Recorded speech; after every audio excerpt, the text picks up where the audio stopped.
మీ arrest కారణం ఏమిటి? ఏ section కింద కేసు అయింది మీ మీద? కౌశిక్ రెడ్డి గారి పైన ఏది పెట్టిండ్రో కేసు నా పైన మీద పెట్టిండ్రు. బీఆర్ఎస్ హయాంలో రేపు వస్తారనగానే ముందస్తు అరెస్టులు అయినాయి. మీ చీకటి ఒప్పందాలు బయటపడతాయి అనేసి ఇలా మా మీద బురద జల్లే ప్రయత్నం చేస్తూ ఉన్నారు. రైతు భరోసా ఎవరెవరికి ఇవ్వాలనే దానిపైన మంత్రులు ఒక మీటింగ్ చేసుకొని ఉపసంఘం ఒక నిర్ణయం తీసుకోవడం. టీ కాంగ్రెస్ అంటేనే టీలు కాఫీలు గుర్తుపెట్టుకో. మీకో పేరు పెట్టిన వాళ్ళు BRSS. ఇలా బీజేపీకి బీ టీమ్గా ఇలా తెలంగాణ కాంగ్రెస్ పనిచేస్తూ ఉన్నది. ఎస్సీ వర్గీకరణ విషయంలో అందరికంటే ముందే రేవంత్ రెడ్డి అన్నారు మేము చేయబోతున్నామని. ఇలా కాంగ్రెస్ వాళ్ళ కలర్ వేసి ఈ డబల్ బెడ్రూమ్లు మేమే కట్టినామని చెప్పుకుంటున్నాం. తలసరి ఆదాయంలో తెలంగాణ టాప్, ద్రవ్యోల్బణం తగ్గించడంలో తెలంగాణ టాప్. ఇవి నిన్నమని వచ్చిన లెక్కలు. ఇలా GSDP రేటు పెరిగినా తలసరి ఆదాయం పెరిగినా బీఆర్ఎస్ హయాంలో మాత్రమే పెరిగిందన్న సంగతి గుర్తుపెట్టుకోండి. ప్రతి నెల 20,000 కోట్ల పైబడి ఆదాయం వస్తుంది ప్రభుత్వానికి. గుర్తుపెట్టుకోండి, వాళ్ళకు వచ్చేది ఇలా ఓన్లీ మద్యం నుంచే వస్తాను. రిజిస్ట్రేషన్లు ఎక్కడైతే నేను చెప్పండి. మొత్తము బీఆర్ఎస్ పోయిన తర్వాత తెలంగాణలో ఏమీ జరగట్లేదు. 100% పరిపాలన అస్తవ్యస్తమైంది.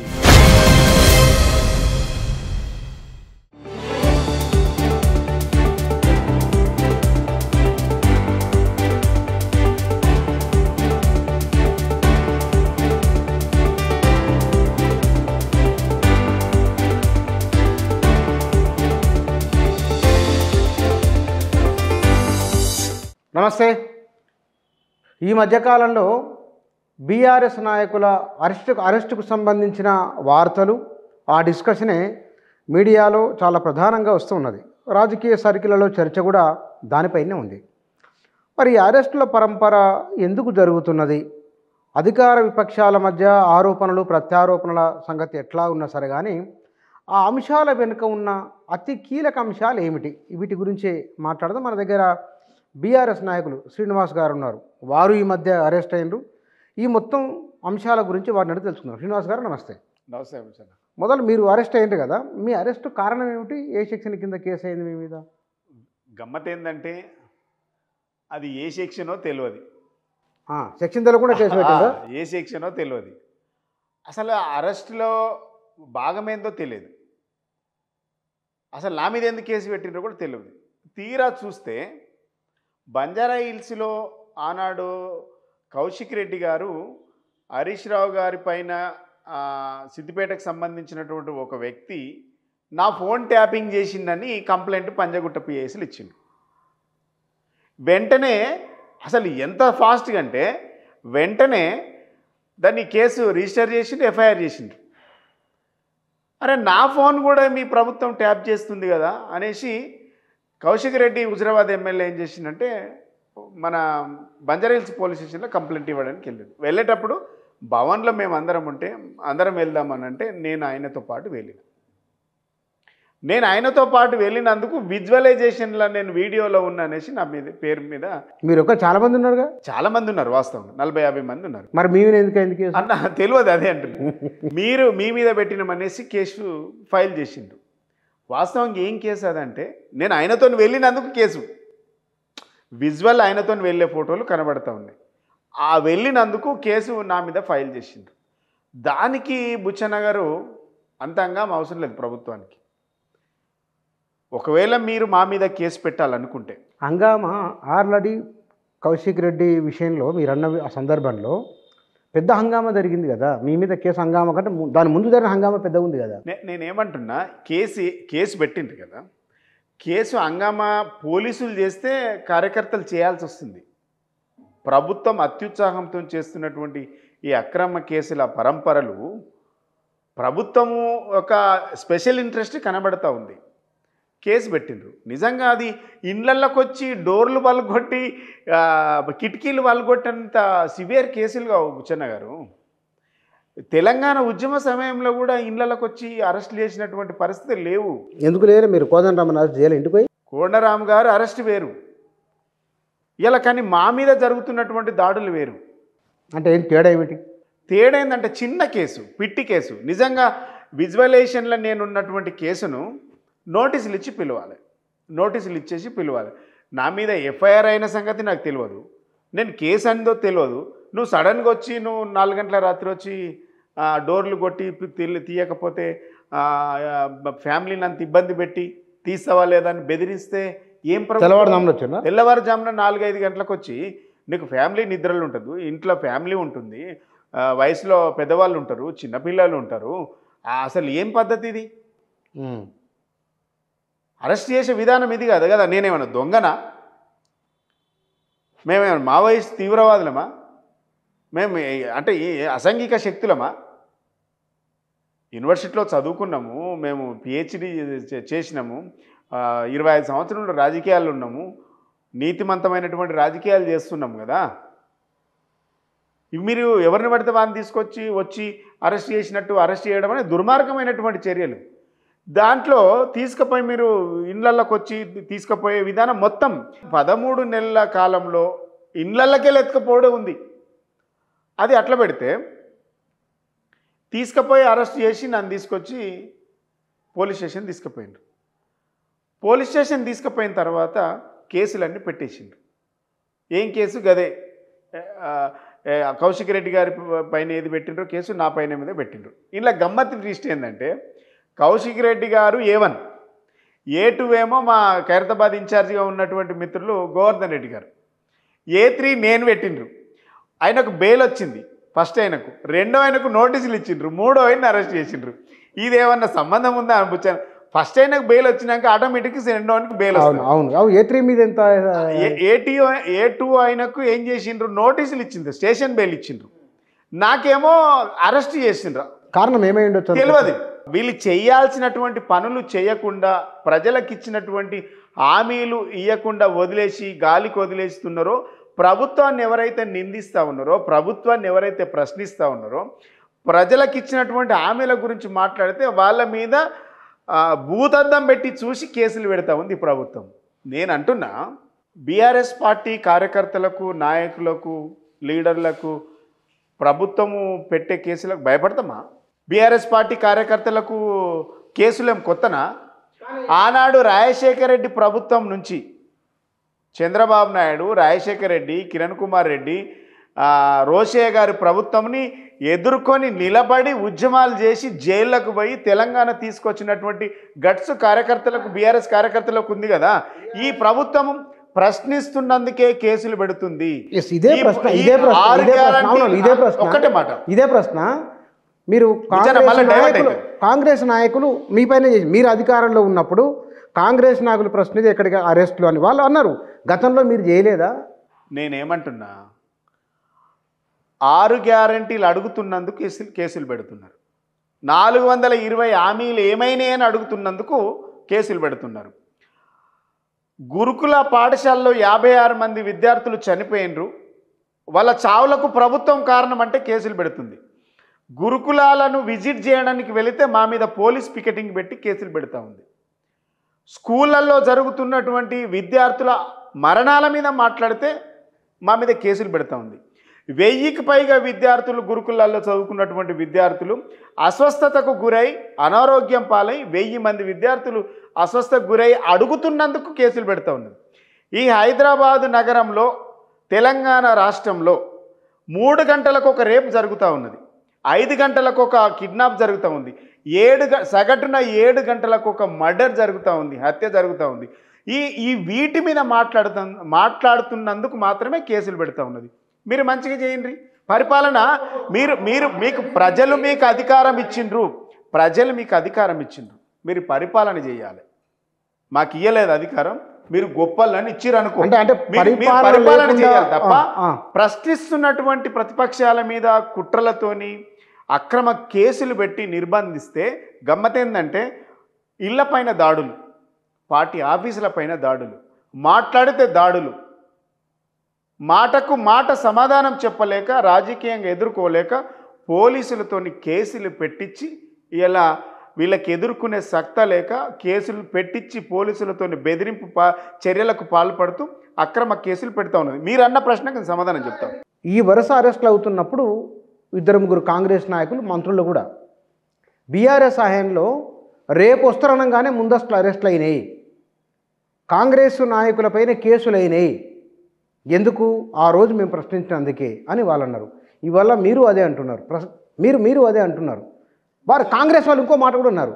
మీకు కేటీఆర్ కేసు నుంచి మొదలుకుంటే మీ అందరి కేసుల వరకు ఏదో ఒక రీజన్ ఉన్నది, ఇక్కడ లేదు మేము చేయట్లేదని వాళ్ళు అంటున్నారు. ఏం రీజన్ చెప్పండి? ఒక మాట రీజన్ ఏంది? ఇలా నా మీద రీజన్ ఏంది? స్టేషన్ బెయిల్ కేసు తీసుకుపోయి మీరు స్టేషన్లో తీసుకుపోయి హెల్త్ చెకప్ చేపించిన తర్వాత మళ్ళీ పోలీస్ స్టేషన్ తీసుకొచ్చి, ఎగ్జాంపుల్ నేనే, మళ్ళీ ఉస్మానియా హాస్పిటల్ నుంచి హెల్త్ చెకప్ అయిన తర్వాత డైరెక్ట్ ఎటు తీసుకుపోవాలి? హెల్త్ చెకప్ తర్వాత కోర్టుకు తీసుకెళ్ళాలి. కోర్టుకు తీసుకెళ్లకుండా నన్ను తీసుకెళ్ళి మళ్ళీ పోలీస్ స్టేషన్ తీసుకెళ్ళిండ్రు. పోలీస్ స్టేషన్ తీసుకెళ్ళి ఏం కేసులు పెట్టిండ్రు? 2009లో ఉద్యమం నాటి కేసులు మళ్ళీ ఫైల్ చేసిండ్రు. అవును, 2009 కేసులా? అరే గమ్మత్ అది. 2009 కేసులు పెట్టి ఈ 2009 కేసులు ఉన్నాయి ఈయన మీద.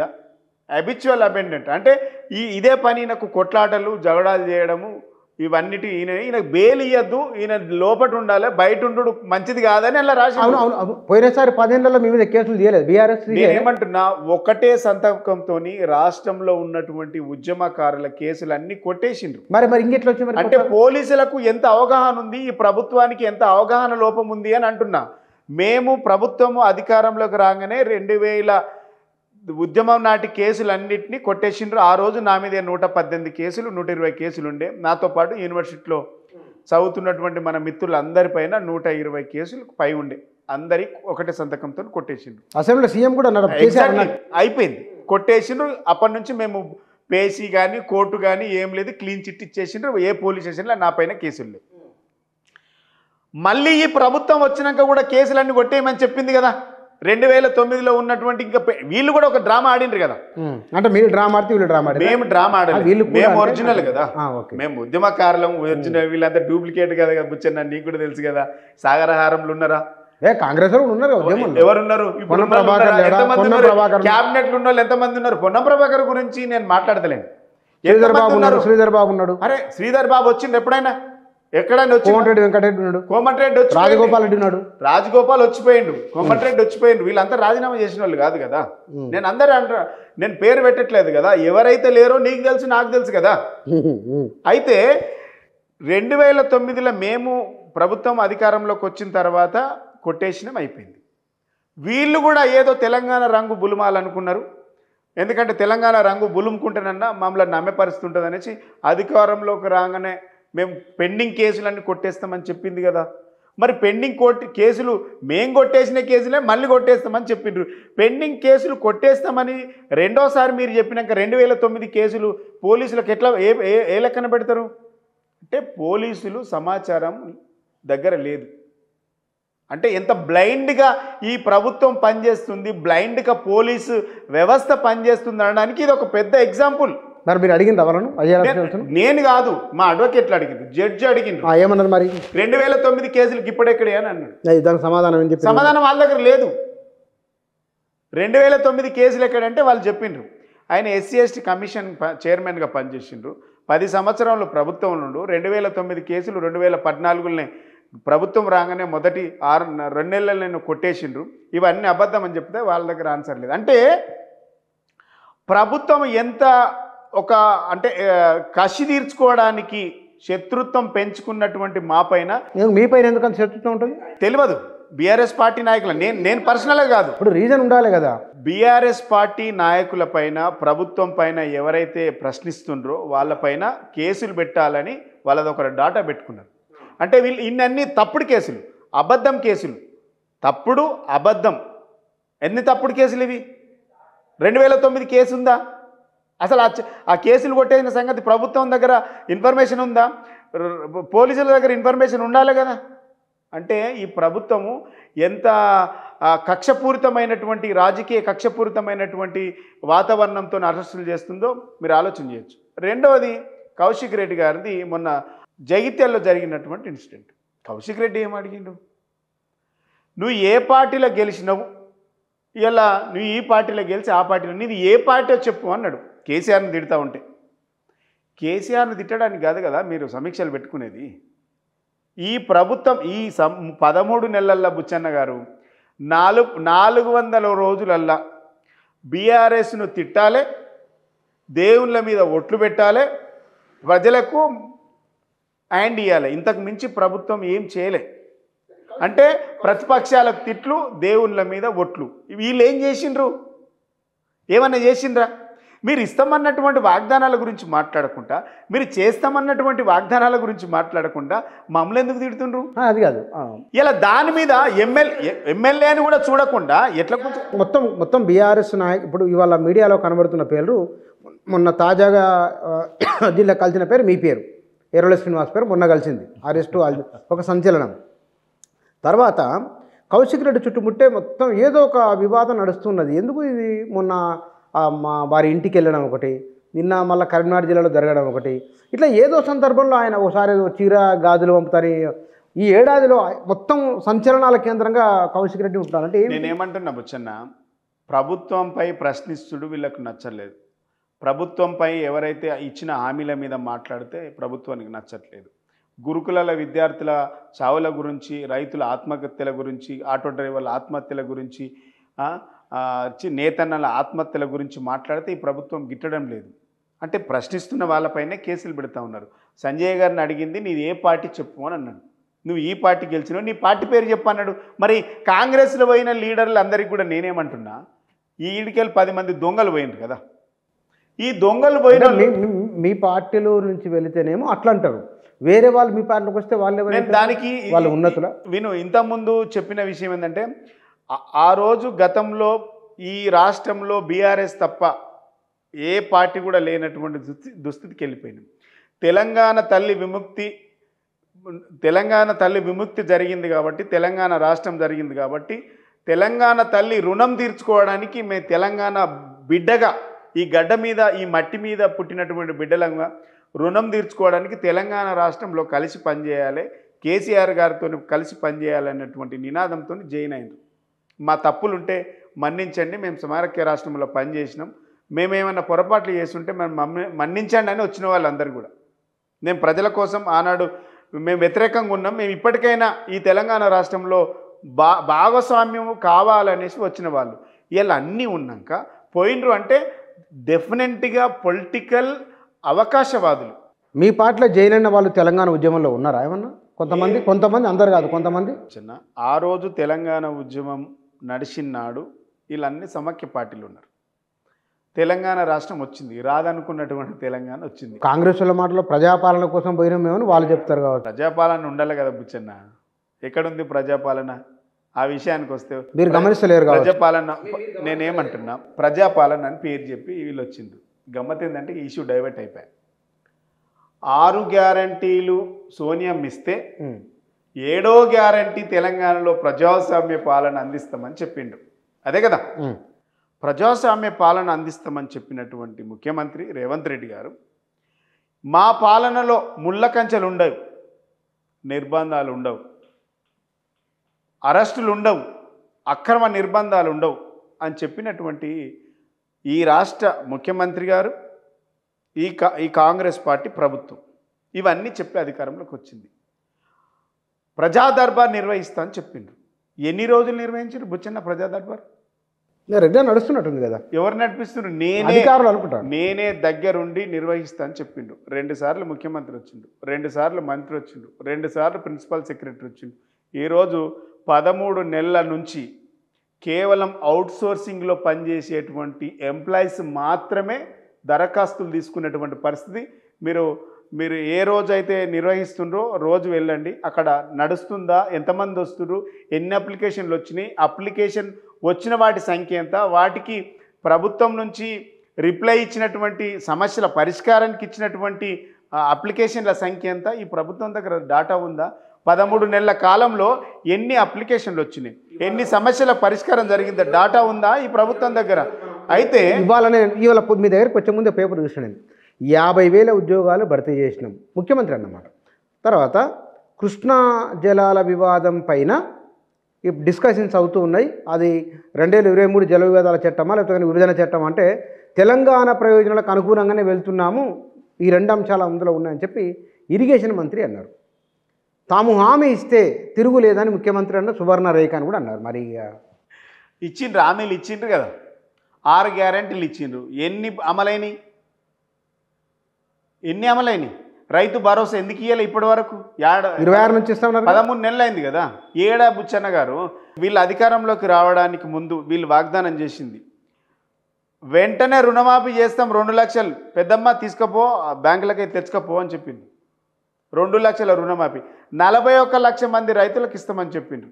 31,000 కోట్లు బడ్జెట్లో పెట్టిండ్రు. తీరా చూస్తే 17,000 కోట్లు ఇచ్చిండ్రు. రైతులకు అందింది ఎంత? 10 నుంచి 11,000 కోట్ల మాత్రమే రైతు ఖాతాలలో చేరినాయి. ఎన్ని లక్షల మంది రైతులకు ఇచ్చిండ్రు వీళ్ళు? తీరా ఇస్తే 20 లక్షల మందికి కూడా రాలేదు పరిస్థితి. ఎక్కడికి వచ్చినాయి? 10,000 కోట్లు మాత్రమే రైతు ఖాతాలలో పడ్డాయి. మరి ఏడ నెరవేరింది? మేము రైతు బంధు 10,000 ఇస్తే మేము అధికారంలోకి రాగానే 15,000 ఇస్తామని చెప్పిండ్రు. 15,000 ఒక్కరు అకౌంట్లో పడ్డాయా? పోనీ రైతు బంధు ఇస్తామన్న 10,000 ఇచ్చిండ్రా 13 నెలల్లో? ఏంది కౌలుదారులకు 12,000 ఇస్తామని చెప్పిండు. ఒక్క కౌలుదారునికి ఇచ్చిండ్రా? ఇలా కౌలుదారుని గురించి మాట్లాడితే వాటి మీద నిర్ణయమే జరగలేదంటే. రైతు కూలీలకు ఇస్తామన్నారు, ఇచ్చిండ్రా? నిరుద్యోగులకు 4,000 రూపాయలు ఇస్తామన్నారు, 13 నెలలైంది, ₹1 ఇచ్చిండ్రా? మీరు ఇచ్చిన హామీలు శ్రీరామ రక్ష అని చెప్తున్నారు కదా. రైతు భరోసా ఎవరెవరికి ఇవ్వాలనే దానిపైన మంత్రులు ఒక మీటింగ్ చేసుకొని ఉపసంఘం ఒక నిర్ణయం తీసుకోవడం, ప్రతి దాని మీద ఒక కమిటీ వేయడం, లేదా మంత్రివర్గ ఉపసంఘం వేయడం, ఇట్లా ఒక కనబడుతున్నది ప్రభుత్వం ఏం చేస్తున్నది అనే భావన కలుగుతున్నది అనే చర్చ ఉంది. టీ కాంగ్రెస్ అంటేనే టీలు కాఫీలు గుర్తుపెట్టుకో. ఇలా ప్రతిదాని మీద మంత్రివర్గ ఉపసంఘం అంటేనే, సబ్ కమిటీ అంటేనే అది అక్కడే ఆగుతుంది, ఎక్కడ పనిలో పోతలేదు. రిజర్వేషన్ మీద కమిటీ వేసిండ్రు, ఏమైంది? 6 నెలలు దాటిపోయింది కదా.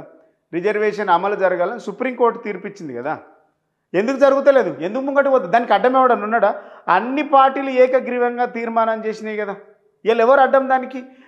వీళ్ళ చేవెళ్ళ తీర్మానం చేసింది కాంగ్రెస్ పార్టీ. రిజర్వేషన్లు మేము కల్పిస్తాం, రిజర్వేషన్లు మేము అండగా ఉంటాం, మీ రిజర్వేషన్లకు మాకు సంపూర్ణ మద్దతు ఉంటాం, అమలయ్యే వరకు మేము కొట్లాడతామన్నారు.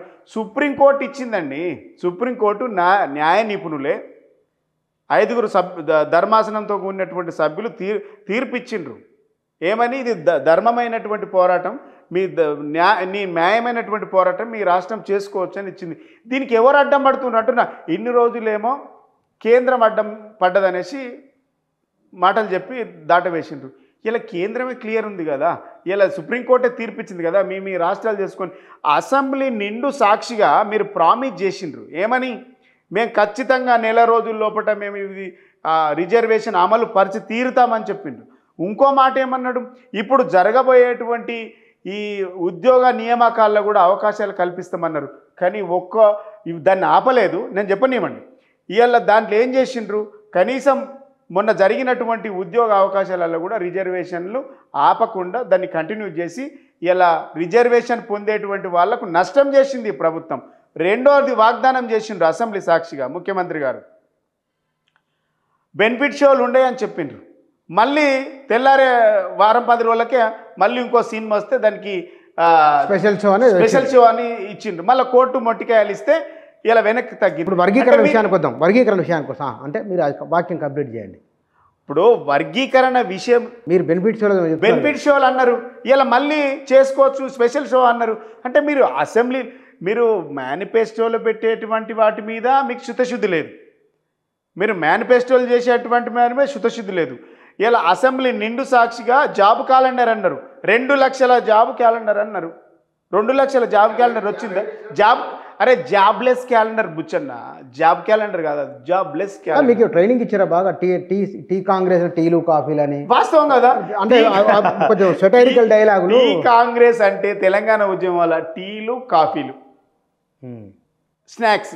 టీ కాంగ్రెస్, అది టీ కాంగ్రెస్ అంటే టీలు కాఫీలు స్నాక్స్. ఇలా మీకో పేరు పెట్టిన వాళ్ళు బీఆర్ఎస్ఎస్ అంటే ఇలా మేము బీజేపీలో ఉన్నటువంటి పార్టీతో మేము కలిసి పనిచేయలే. ఇప్పుడు మాట్లాడినటువంటి వ్యక్తి ఎవరైతే ఉన్నారో గతంలో ఆర్ఎస్ఎస్ అయినాయి, ఆర్ఎస్ఎస్లో పనిచేసిండు, బీజేపీతో అనుబంధ సంబంధాలున్నాయి. ఆ స్మెల్ మా మీద రుద్దితే మేము ఎట్లా భరిస్తాం? ఆ స్మెల్ ఇలా మీ అధిష్టానమే మీకు ఆ స్మెల్ ఉందనేసే కదా అధిష్టానం దూరం కొడుతుంది. ఇలా ఎవరు దూరం కొట్టింది? బీజేపీతోని కలిసి ఉన్నాడని ఎవరు దూరం కొట్టింది? ముఖ్యమంత్రి గారిని. ముఖ్యమంత్రి దూరం కొడితే ఆయన మహారాష్ట్ర ఎన్నికల ప్రచారం చేస్తున్నారు, ఢిల్లీ ఎన్నికల ప్రచారం చేస్తున్నారు. ఇప్పుడు దూరం ఎందుకుంది? మరి రాహుల్ గాంధీ ఇప్పటికి ఇన్నిసార్లు పోయింది, ఒక్కసారి అపాయింట్మెంట్ ఇవ్వాలి కదా. షర్మిలకు వస్తుంది అపాయింట్మెంట్, మరి ముఖ్యమంత్రి గారికి ఎందుకు దొరకలేదు? మీకేం తెలుసు? వాళ్ళు కలుసుకొని మాట్లాడి ఉండొచ్చు. కలిస్తే ఫోటోలు రిలీజ్ చేస్తారు కదా, అంటే మాకు కూడా ఇన్ఫర్మేషన్ ఉంటుంది కదా. అంటే మా పైన నిందలేసే ముందు మీరేందో తెలుసుకోవాలి. మీ చీకటి ఒప్పందాలు బయటపడతాయి అనేసి ఇలా మా మీద బురద జల్లే ప్రయత్నం చేస్తూ ఉన్నారు. మేమేందో ప్రజలకు తెలుసు, మీరేందో ప్రజలకు తెలుసు, మీ అధిష్టానానికి తెలుసు. అర్థమైందా? మేమేందో మా ప్రజలకు తెలుసు. ఈ ప్రజలకు ఇలా ప్రజల తెలంగాణ ఉద్యమంలో మేమేందో ప్రజలకు తెలుసు, మంచి చెడు ఏందో తెలుసు. మీరేందో తెలిసిపోయింది కదా. ఇలా చీకటి ఒప్పందాలు మీరు చేసుకొని, రహస్య కూటమిలు మీరు చేసుకొని, ఇలా బీజేపీకి బీ టీమ్గా ఇలా తెలంగాణ కాంగ్రెస్ పనిచేస్తూ ఉన్నది. ఇలా దానికోసమే కదా. ఇలా మమ్మల్ని ఈ లగచర్ల మీద బీజేపీ వాళ్ళు మాట్లాడరు, ఇక్కడ లగచర్ల రైతుల మీద మాట్లాడరు బీజేపీ వాళ్ళు, మూసి రివర్ మీద మాట్లాడరు, మూసి బాధితుల మీద మాట్లాడరు, హైడ్రా కూల్చివేతల మీద బీజేపీ వాళ్ళు మాట్లాడరు. ఉల్టా ఏం మాట్లాడతారు? ఈ ప్రభుత్వం చేసేది మంచిదే అని అంటారు. బట్ బండి సంజయ్ అనేటువంటి ఒక మంత్రి ఉంటాడు, కేంద్ర మంత్రి. హైడ్రా మీద మాట్లాడమంటే హైడ్రా మీద మాట్లాడుతూ కేసీఆర్ నీ మీద కేసు పెట్టి లోపట్టేయాలనే తెలివి ఉందా? అసలు ఏం మాట్లాడుతుంది వీళ్ళు? అంటే బీజేపీ బహుశా ఆయన ఉద్దేశం బీజేపీ కాంగ్రెస్ కలిసిపోయినట్టు ఇది తెలంగాణలో కనబడతలేదా బుచ్చన్న? అంటే ఇప్పుడు ఢిల్లీలో ఒక రూలు, కాంగ్రెస్ బీజేపీ కాంగ్రెస్ ఒకటే. BJP be team Telangana Congress గుర్తుపెట్టుకో. ఢిల్లీలో ఎప్పుడైతే కేంద్ర మంత్రులు కలిసిండ్రో నమ్ముతారా అంటే తెలుస్తుంది కదా.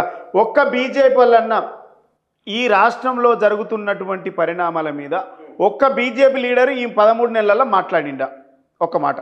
ఒక్క మాట లగచెల్ల గురించి మాట్లాడిండ్రా? రైతుల ఆత్మహత్యల గురించి మాట్లాడిండ్రా? రైతు రుణమాఫీ గురించి మాట్లాడిండ్రా? నిరుద్యోగుల 2 లక్షల ఉద్యోగాల గురించి మాట్లాడిండ్రా? అవ్వాతాతలకి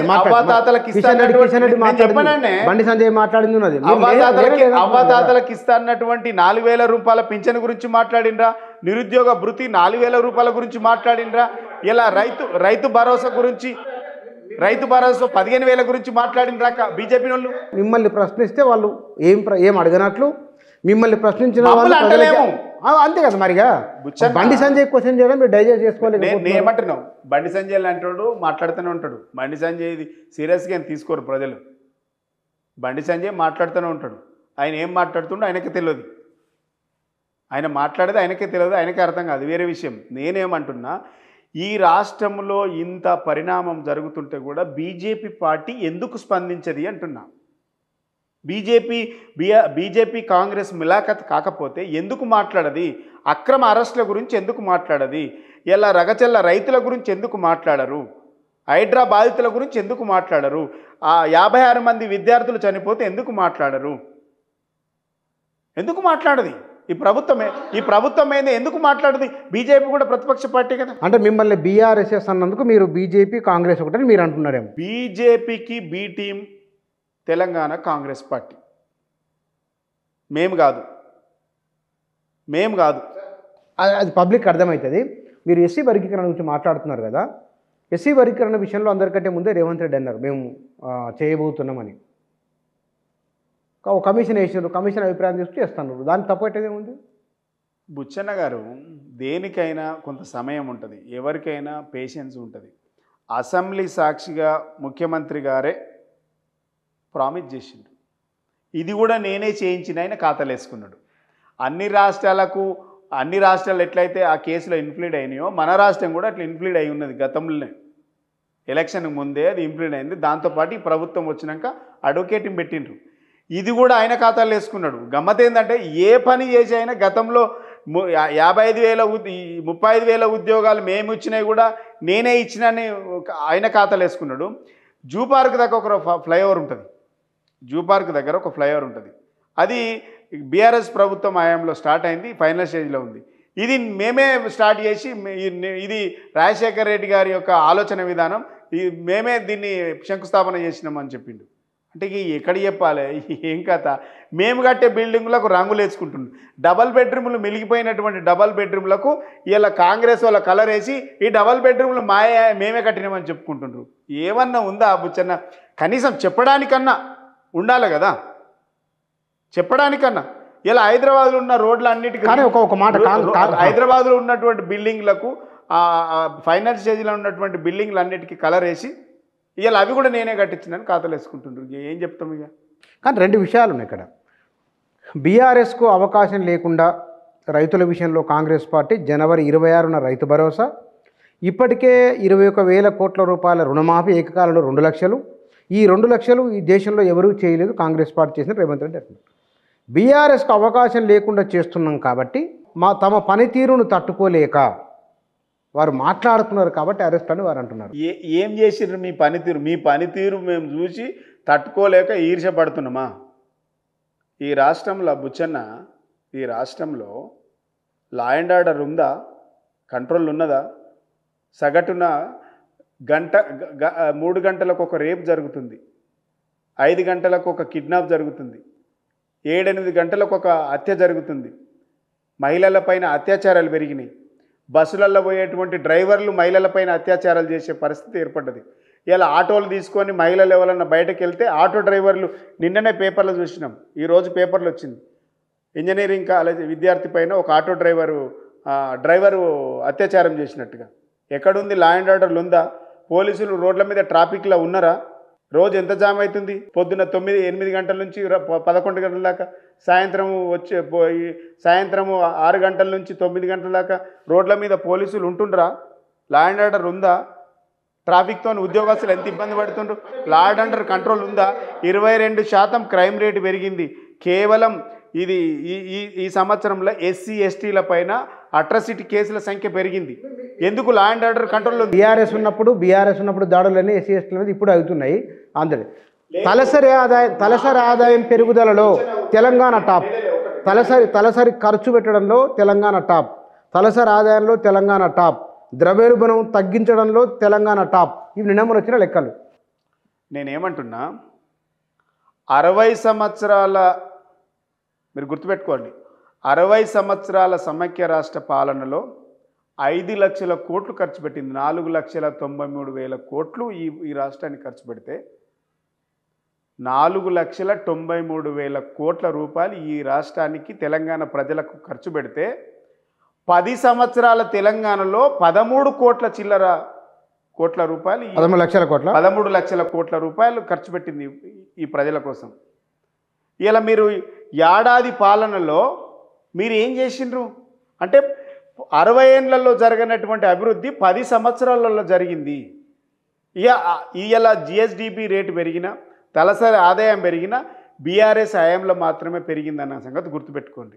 సేల్స్ ట్యాక్స్ గతంలో 2,500 ఉన్న సేల్స్ ట్యాక్స్ 14,000 కోట్లకు పెంచినాం మేము, తెలుసా?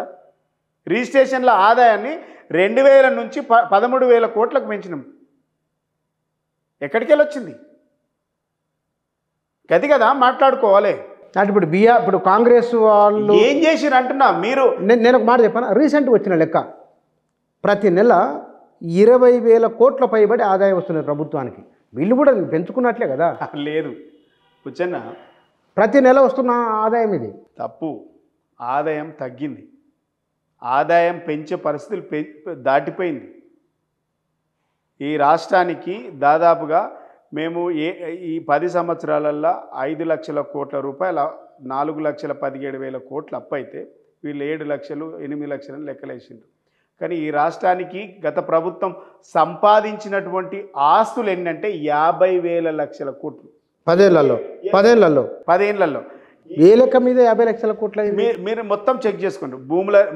గత ప్రభుత్వం వల్ల భూముల రేట్లు పెరిగినాయి, ఇలా సంపద పెరిగింది, ఇలా ప్రజలకు అన్ని రకాల అవసరాలను తీర్చి ఇలా చేపలు కానీ, ఇలా మొక్కలు పెంచడం కానీ, అదేవిధంగా ఇలా దళిత బంధు ఇట్లాంటి కార్యక్రమాల వల్ల సంపద పెరిగింది. జనాభా ఇలా సంపదను సృష్టించగలిగినాం. ఆనాడు ఎకరాకు 2 లక్షలు ఉన్నటువంటి పరిస్థితి నుంచి ఎకరాకు 30 లక్షలు తగ్గకుండా ఇలా తెలంగాణ రాష్ట్రంలో భూమి ఉంది. ఎక్కడ పెరిగింది? ఇలా అనేక ఐటీ టవర్స్ కట్టినాం. వాటిలో 3 లక్షల ఉద్యోగాల నుంచి 10 లక్షల ఉద్యోగాలకి ఐటీ రంగం ఎదిగింది. ఎందుకు ఎదిగింది? 3,500,000 ఉద్యోగాలు ఉండేటువంటి హైదరాబాద్ ఐటీ రంగం 10 లక్షల మంది ఉద్యోగాలు చేసేటువంటి స్థాయికి ఎదిగినాం. ఇలా అమెజాన్ లాంటి కంపెనీలు, గూగుల్ లాంటి కంపెనీలు ఈ రాష్ట్రానికి పెట్టుబడులు తెచ్చి ఆర్థిక వ్యవస్థనే మార్చేసింది కదా. కానీ మీరు అంటున్న లెక్కలన్నీ ఇలా ఇంకో మాట చెప్తాను. మీరు ఇలా మీరు సంపద 20,000 కోట్లు అంటుంది కదా, గుర్తుపెట్టుకోండి. వాళ్ళకు వచ్చేది ఇలా ఓన్లీ మద్యం నుంచే వస్తాయి. రిజిస్ట్రేషన్లు ఎక్కడైతే నేను చెప్పండి. మా హయాంలో 14,000 కోట్లు, 13 నుంచి 14,000 కోట్ల రూపాయలు ఓన్లీ రిజిస్ట్రేషన్ వల్ల వచ్చేది. ఇలా రిజిస్ట్రేషన్ జరుగుతున్నాయి. బుచ్చన్న, భూములు ఎవడన్నా అమ్ముతుండా, ఎవడన్నా కొంటుండా, అమ్మే ఆపద ఉండి ఎవడన్నా అమ్ముకుందామంటే కొనే పరిస్థితి ఉందా బుచ్చన్న గారు? ఏడమ్ముతుండ్రు? ఇలా కేవలం ఇంకో మాట చెప్తున్నాం. మీరు చెప్పదాని ప్రకారం మొత్తము బీఆర్ఎస్ పోయిన తర్వాత తెలంగాణలో ఏమీ జరగట్లేదు, అసలు పరిపాలన లేదు, అంత అస్తవ్యస్తం గందరగోళం అనే విధంగా మాట్లాడుతున్నారు. 100% పరిపాలన అస్తవ్యస్తమైంది. ఇలా ప్రజలకు భరోసా లేదు. ఇలా ఎవరికి కూడా భరోసా లేకుండా పోయింది. ఇలా ఎవరైనా హైదరాబాదులో సెక్యూరిటీ లేదు, లా అండ్ ఆర్డర్ కంట్రోల్ తప్పింది. టీఆర్ఎస్ నాయకులు వాళ్ళ కాంగ్రెస్ వీళ్ళకి అవగాహన లేదు బుచ్చన్న. ఇప్పుడు పాలన మీద పట్టు లేదు, ప్రజల మీద, ప్రజా సమస్యల మీద పట్టు లేదు. అసలు పాలన గాలి కొదిలిండ్రు. వీళ్ళు కూడా గాల్లో తిరుగుతున్నారు. ఏం పని చేస్తుండ్రో క్లారిటీ లేదు, ఒక విధి విధానం లేదు, ఒక విధానం లేదు, ఒక ఏజెండా లేదు, అసలు భవిష్యత్ ప్రణాళిక లేదు, ప్రణాళికబద్ధంగా పోవాలన్నా లేదా క్లారిటీ లేదు. ఇవన్నీ ఎందుకు జరుగుతుంటాయి? అనుభవం లేకపోవడం వల్ల జరుగుతుంటాయి. ఏమంటే విధ్వంసం, ఏదంటే హింస తప్ప వీళ్ళు ఏం చేస్తలేరు. మాట్లాడితే కేసు, ప్రెస్ మీట్ పెడితే కేసు, గివి కదా జరుగుతున్నాయి. ఇవన్నీ కూడా ప్రజలు మీకు గొప్ప అవకాశం ఇచ్చారు, గొప్పగా చేయాలి, గొప్పగా చేసి ప్రజల నుంచి మన్నత పొందాలి.